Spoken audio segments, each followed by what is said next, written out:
अब आप उनसे क्या उम्मीद रखेंगे कि वो अच्छा बोलेंगे?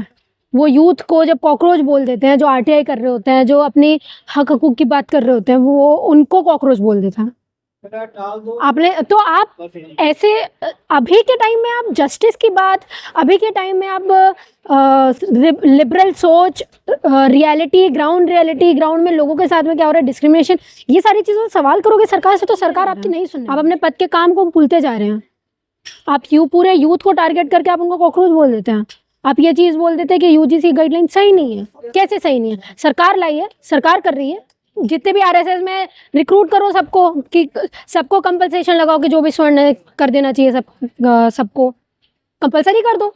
और जिन लोगों के साथ में हो रहा है डिस्क्रिमिनेशन, जाओ उनके घर में, क्यों नहीं आरएसएस ज्वाइन करें और इनडायरेक्टली हम उनका ब्रेन वॉश कर दें और वो बीजेपी में ज्वाइन दो। ये सारी बातें हम लोग भी कह रहे हैं ना, हम भी कह रहे हैं ना। हम कर रही हैं। हम भी सुनिए हम कब से कर रही हैं? पहले आप मेरी बात सुनिए।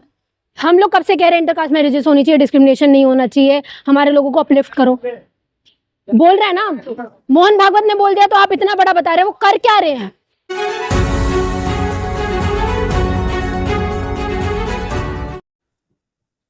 जो यूजीसी को लेकर के जो कानून आया था रोहित वेमुला के, जो रोहित एक्ट के नाम से था, आया था, उसके बाद भी हम जब देखते हैं कि उस पर रोक लग जाता है, उसके बाद भी मुंबई में रिसेंट की घटना है, एक एमबीबीएस का छात्र सुसाइड कर लेता है, और अभी नीट में भी हमने देखा है कि बहुत सारे छात्र सुसाइड कर रहे हैं। तो ये जो स्टूडेंट्स पे या तो यूजीसी के द्वारा हो या किसी अन्य भी, जो जैसे एनटीए हो, किसी अन्य एजेंसियों के द्वारा जो लगातार सुसाइडें हो रही हैं, इस पे क्या आपकी राय है? देखिए सर, यूजीसी का एक्ट आया ही इसलिए था क्योंकि अबॉलिशन करवाना था लोगों को ऑफ डिस्क्रिमिनेशन जो इंस्टीट्यूशंस के अंदर चल रहा है। लेकिन आपको समझना पड़ेगा एक चीज़ कि जो डिस्क्रिमिनेशंस हो रहे हैं उसके लिए ऐसे कोई पार्टी और हमारी गवर्नमेंट भी काम करना चाह नहीं रही है। यूजीसी आया, 3% लोग सड़कों पर उतरे और उसमें स्टे लगा दिया गया और अभी उसका कोई नतीजा नहीं है। बल्कि आप जानते हैं कि लगातार जंतर मंतर और प्रोटेस्ट साइटों पर दूसरे विंग के लोग निकल रहे हैं, चाहे वो लेफ्टिस्ट आइडियोलॉजी के हो, चाहे वो बहुजन हो, जो भी हो। पर सरकार क्या कर रही है? सरकार को चाहिए था कि ऐसा हो, सरकार ये चीज़ चाहती थी कि 3% लोग निकले और उसके बाद उनके फेवर में वोट, उनके फेवर में ये सारे काम किए जाएं, रेगुलेशन पास ना हो, और रेगुलेशन पास नहीं होगा तो इससे दोनों तरफ से उनको बेनिफिट था। अगर देखा जाए तो अगर यूजीसी के माध्यम से अगर कोई पढ़ाई नहीं करेगा तो बेरोजगार रहेगा। सबसे ज्यादा बेरोजगारी देखा जाए तो SC ST OBC माइनॉरिटी के लोगों में है। जस्टिस सूर्यकांत ऐसे लोगों के ऊपर एक टिप्पणी करते हैं। आप उस देखिए सर, आप उस जस्टिस जी से कुछ उम्मीद मत रखिए, क्योंकि सीजीआई पहले, जब सूर्यकांत जी जब पहले कैबिनेट में थे, जब जब पिटिशन डाला गया था पायल तडवी और रोहित वेमुला के केस के ऊपर कि अब यूजीसी में गाइडलाइंस आनी चाहिए, न्यू रेगुलेशंस आने चाहिए, तो इन्हीं सूर्यकांत जी ने बोला था कि बिल्कुल आनी चाहिए, इंस्टीट्यूशन डिस्क्रिमिनेशन बढ़ रहा है। लेकिन अब जब वो बैड सीजीआई बन जाते हैं तो वो स्टे लगवा देते हैं उस चीज़ में। ठीक है, ये कह के कि हाँ आप पर्टिकुलर कम्युनिटी को टारगेट कर रहे हैं, है ना। अब आप उनसे क्या उम्मीद रखेंगे कि वो अच्छा बोलेंगे? वो यूथ को जब कॉकरोच बोल देते हैं, जो आरटीआई कर रहे होते हैं, जो अपनी हक हकूक की बात कर रहे होते हैं, वो उनको कॉकरोच बोल देता है।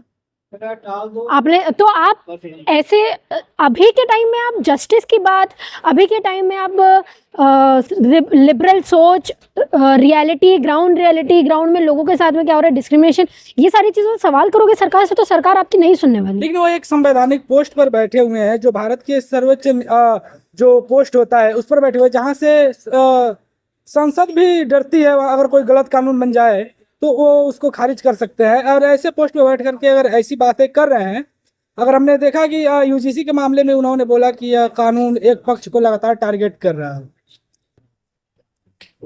देश की सबसे बड़ी पोस्ट पीएम है ना।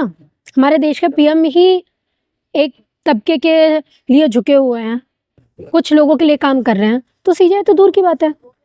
अगर देश के प्रधानमंत्री भी देश को डुबाने का काम कर रहे हैं तो आप क्या उम्मीद रखेंगे किसी और से? जुडिशरी कितना भी कुछ हो, मैं देखो जुडिशरी के खिलाफ मैं कुछ बोल नहीं सकती क्योंकि कंटेम्प्ट ऑफ कोर्ट होगा वो, लेकिन जो बैठे हुए हैं सीजीआई वहाँ पे, उनसे सवाल कर सकते हैं ना कि आप अपने पद की गरिमा को भूलते जा रहे हैं, आप अपने पद के काम को भूलते जा रहे हैं। आप पूरे यूथ को टारगेट करके आप उनको कॉकरोच बोल देते हैं। आप ये चीज बोल देते कि यूजीसी गाइडलाइन सही नहीं है। कैसे सही नहीं है? सरकार लाई है, सरकार कर रही है, बोलो ठीक करके वापस लाए। क्यों नहीं आ रहा है अभी तक?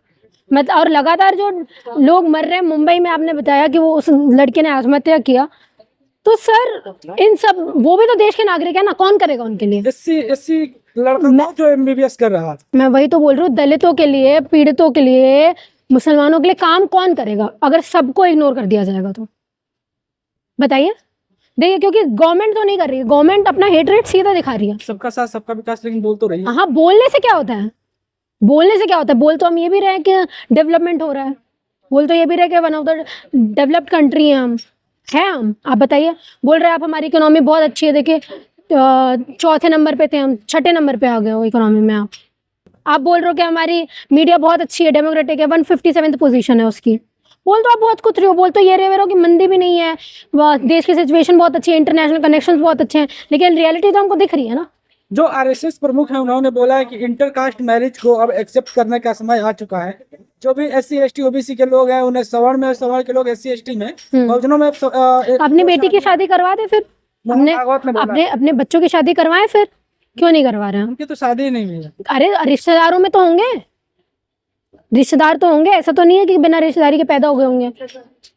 बोलो, जितने भी आरएसएस में रिक्रूट करो सबको, कि सबको कंपलसेशन लगाओ कि जो भी स्वर्ण कर देना चाहिए सबको कंपलसरी कर दो। और जिन लोगों के साथ में हो रहा है डिस्क्रिमिनेशन, जाओ उनके घर में, क्यों नहीं जा रहे हो? क्या विरोध? मैं बोल रही हूँ करो ना, बोलने से थोड़ी होता है।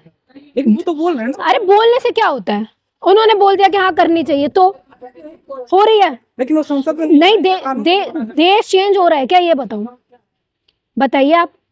उन्होंने तो ये भी बोला कि क्या कहते हैं, दलितों को हमको उठा के खुद अपने हाथ से ऊपर लाना पड़ेगा। लेकिन क्या कर रहे हैं लोग कर रहे हैं, ये बताइए। सरकार से लड़ो ना जाके, बोलो कि कंपलसरी कर दे। अरे तो आप मदर पार्टी है आरएसएस बीजेपी की, मदर पार्टी है ना आरएसएस बीजेपी की, करवाना चाहिए ना, कंपलसरी करना चाहिए ना। और कहीं नहीं तो अपने आरएसएस के लिए ही करो कि जो भी भर्ती होगा, जो भी स्वर्ण है, वो किसी निचली जाति से शादी करेगा। उन्होंने बोला कि 200 सालों तक रिजर्वेशन रहना चाहिए क्योंकि बहुत ज्यादा तो। अरे सर देखिए, बीजेपी उसका उल्टा काम कर रही है, मोहन भागवत कुछ और बोल रहे हैं, बीजेपी की मदर पार्टी कुछ और बोल रही है, ये दोनों उल्टा खेल रहे हैं। आरएसएस चाहती इसलिए कि क्या कहते हैं, दलित पीड़ित वगैरह सारे लोग आके आरएसएस ज्वाइन करें और इनडायरेक्टली हम उनका ब्रेन वॉश कर दें और वो बीजेपी में ज्वाइन हो। ये सारी बातें हम लोग भी कह रहे हैं ना, हम भी कह रहे हैं ना। हम कर रही हैं। हम भी सुनिए, हम कब से क्यों कर रही हैं? पहले आप मेरी बात सुनिए। हम लोग कब से कह रहे हैं इंटरकास्ट मैरिजेस होनी चाहिए, डिस्क्रिमिनेशन नहीं होना चाहिए, हमारे लोगों को अपलिफ्ट करो। बोल रहे हैं ना, मोहन भागवत ने बोल दिया तो आप इतना बड़ा बता रहे हैं, वो कर क्या रहे हैं? मोहन भागवत कर क्या रहे हैं ये बताइए। उसके लिए बोलने से थोड़ी होता है सर। समाज को जागरूक तो अरे कर रहे हैं। अब हम नहीं करते, एक वर्ग पीछे हाँ हम नहीं करते। कितने स्वर्ण मान रहे हैं उनकी बात बताओ आप मुझे, मान लेंगे? बताओ। वोट तो देते हैं। अरे वोट देना और घर में बेटे भी आना दोनों अलग बात है। कर लेंगे। सरकार जीती तो जा रही उसी बात पे। सरकार जीत रही है ना, सरकार जीत रही है ना। वो चाहते हैं इसलिए कि हम लोग ऐसी बातें करें, दलित बहुजन वगैरह हम लोगों को वोट दे, हम लोग सरकार बनाए। कोई व्यक्ति समाज में परिवर्तन ला रहा है तो एक वर्ग क्यों उनका विरोध कर? अरे सर, परिवर्तन अम्बेडकर भी कह के गए हैं, उन्होंने तो खुद डॉक्टर अम्बेडकर भी कह के गए ना कि होनी चाहिए इंटरकास्ट मैरिजेस। कितने लोग फॉलो कर रहे हैं, कितने ब्राह्मण फॉलो कर रहे हैं इस चीज को? वही बात है। अगर मोहन भागवत कर दे रहे हैं तो अब मुझे बताओ ना कितने लोग कर। अरे सर मैं ये बोले नहीं कर रही हूँ, मैं क्यों उनके, मैं ये नहीं बोल रही हूँ कि वो मैं उनके अगेंस्ट में हूँ। कर कितने लोग रहे हैं ये बताओ मुझे। मोहन भागवत का समर्थन करती है इस बात में? बिल्कुल करनी चाहिए, हम भी बोल रहे हैं। मतलब आप इस, अरे यार आप मेरी बात, आप समर्थन कर रहे हैं। आप मेरी बात समझ ही नहीं रहे हो। मोहन भागवत ने बोला, मोहन भागवत ने बोला। मोहन भागवत कौन है? कौन है? अरे कौन है? आरएसएस देश चल रहा है क्या आरएसएस से? अरे आपने बोला मदर पार्टी, बीजेपी की मदर पार्टी है ना, तो रिक्रूट करो, ऐसी पॉलिसीज लाओ। फिर बोलो बीजेपी को पॉलिसीज लाए, बोलो बीजेपी को इम्प्लीमेंट करे, सिक्योरिटी दे उन लोगों को जो इंटरकास्ट मैरिजेस कर रहे हैं। मुंह से बोलने से, गपोड़ने से कुछ नहीं होता ना। अगर कोई दबे कुचले को आगे उठाने की कोशिश कर रहा है तो इस अपने अरे सर आप फालतू के सवाल कर रहे हैं। जब आपको ये चीज, जब मैंने आपको मुंह से बोल दिया कि होनी चाहिए, पर उनके बोलने से कुछ नहीं होता, तो बात ही खत्म। कानून बनना चाहिए। कानून क्या है? कानून कि आप किसी से भी 18 साल के ऊपर शादी कर सकते हो? मोहन भागवत अभी क्यों बोल रहे हैं? अभी तक नहीं समझ में आ रहा था, और हम इतने चिल्ला चिल्ला से 20 साल से बोल रहे हैं, तो हमारी बात तो हवे में ले लेते हैं आप लोग। हम भी तो बोल रहे हैं ना, यहाँ पे बोल रहे थे ना हम भी, तो अभी तक जितने सीरियसनेस से मोहन भागवत ने ये चीज बोल दी, आपने मुझसे सवाल कर लिया, तो पे मोहन भागवत कौन है? आरएसएस देश चल रहा है आरएसएस से। 15% लोगों के लिए बोल रहा है, 85% लोगों के लिए हम यहाँ चीख चीख के बोल रहे हैं, और वो 15% लोगों के लिए उसने बोल दिया था, बहुत खुश हो गए। वो बोलने वाले कुछ और है, करने वाले कुछ और है। ठीक है, वो बोल रहा है शादी करनी चाहिए और दलितों के ऊपर अत्याचार हो रहा है, बहुजनों के ऊपर अत्याचार हो रहा है, वो नहीं दिख रहा है। इसकी निंदा तो करते हैं। ये बहुत अच्छा है, मैं मुंह से बोल देती हूँ, मैं डिस्क्रिमिनेशन नहीं करती। घर में मैंने अपने ब्याही नहीं है बच्ची, ये बहुत अच्छा है। मैं तो बोल रही हूँ ना, कुछ नहीं कर सकते। आरएसएस में ऐसा लॉ ला लो कि जो लोग बैठेंगे उनको दलितों पीड़ितों से शादी करनी होगी, कर दो, मान लेंगे हम। खुद के अंदर भी नहीं करनी है, उनका समर्थन भी करना है, हम कुछ करेंगे भी नहीं। ये दोगला चरित्र। ठीक है, मोहन भागवत की स्ट्रेटेजीज हम समझते हैं,